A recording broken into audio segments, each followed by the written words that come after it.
স্পোর্টসে আপনাদেরকে স্বাগত। আপনাদের সাথে রয়েছি আমি সোনালী। আজকে একটা গুরুত্বপূর্ণ আপডেট আপনাদেরকে দিতে চলেছি। ইস্ট বেঙ্গল দল তাদের অনুশীলন যুবভারতী ক্রীড়াঙ্গনের প্র্যাকটিস গ্রাউন্ডে সারছিল এবং সেই মুহূর্তেই ধরা পড়ে এক অন্য চিত্র।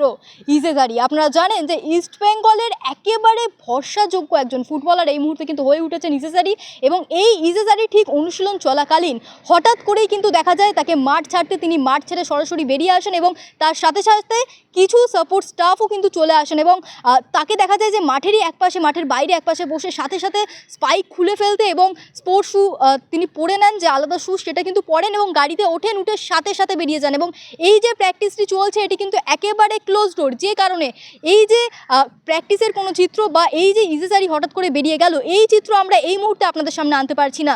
তবে ইস্ট বেঙ্গল দলে কোনো বিপদের সংকেত কি আসতে চলেছে? কারণ আপনারা জানেন যে রাশিদের কিন্তু চোট রয়েছে, তার একটা গোড়ালিতে ইনজুরি রয়েছে। কেভিন যদিও বা সুস্থ হয়েছেন কিছুটা, আনোয়ার তার কিন্তু চোট রয়েছে, তিনি গত প্র্যাকটিসে কিন্তু ছিলেন না, আজকে যদিও বা তিনি রয়েছেন দলের সাথে। তবে এই মুহূর্তে ইজেজারির হঠাৎ করে মাঠ ছেড়ে বেরিয়ে যাওয়া কিন্তু সকলকে দুশ্চিন্তার মুখে ফেলেছে। কি আপডেট উঠে আসে, ইজেজারি কেন এইভাবে হঠাৎ করে মাঠ ছাড়লো, সমস্ত আপডেট আমরা পেলেই আপনাদেরকে দেবো। নজর রাখুন প্যারালাল স্পোর্টসে।